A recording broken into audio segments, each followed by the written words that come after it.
No, it's just a good start. Obviously, no injuries. The guys wanted to shake off some rust, and obviously, effort was good. And the guys that put a ton of work in stood out. And obviously, there's a few that needed to do a bit more. But it was a pretty good session. Just to get out here, get the rust off. Put a bit more contact into session 2. But yeah, we're pretty pleased. I know you've only seen one session so far, so maybe this is a big question. But are we seeing a good Roughnecks team that people are going to come and watch this year?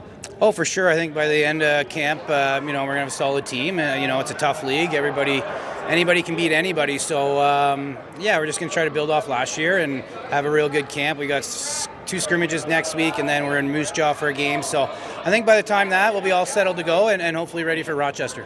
I mean, more just on a personal level, what's it like for you to be here in Calgary getting things going? Well, it's cool. It's been a while since I've been a Roughneck, but I love my time playing.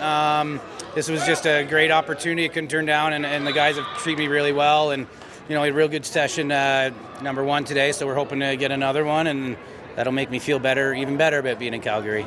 And you don't have Jesse King here this weekend, but are you kind of relying on some of those other leaders to help control camp this weekend?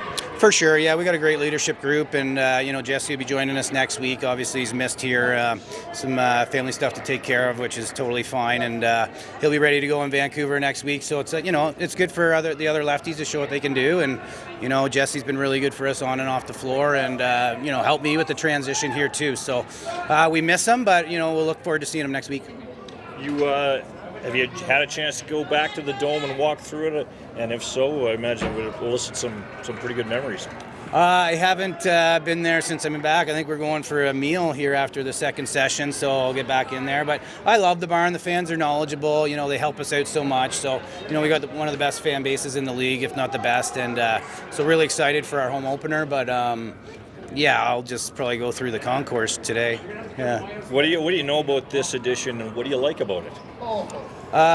With our team? Yeah. Well, obviously, I think goaltending and defense are really strong, and we're good offensively. We added Hogar, so I think we can be a little bit better.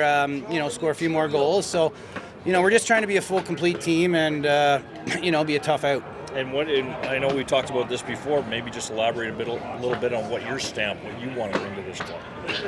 I want to be one of the toughest teams to play against in the league, right? So, out-compete, just work really hard and play smart lacrosse, and try not to beat ourselves and stuff like that. So we just want to be really technically sound in all areas. You've got a good base of that with this team. Obviously, I mean, they know how to compete.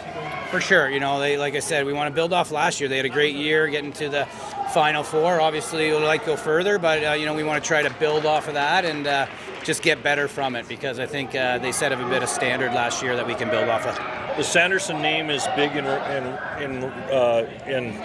lacrosse. Sorry, I was going to say Roughnecks, yeah. But in lacrosse, I guess, what does it mean to you, and what does the Sanderson name mean to you, and when people think Sanderson, what should they be thinking? Well, just my uncle started the tradition of playing lacrosse in Orangeville, and there's 4 of them that me and my cousin Flip grew up watching, and so we just kind of in our family, once you're born and you're right into lacrosse. So we're really happy that Flip's here joining me, because we used to play together all the way up, but not so much been on the same team lately. So that's real cool, and it's just just kind of our local team in Orangeville has just always been big for our family. But what is it? I guess, what is your name? What should fans think about when they think Sanderson? Well, they probably think more offensively, but I think I'm more of a defensive transition coach. So they'll remember me probably more offensively as a player, but as a coach, I'm kind of always. My dad was always defense, goaltending, work your way out, and I'm similar to that.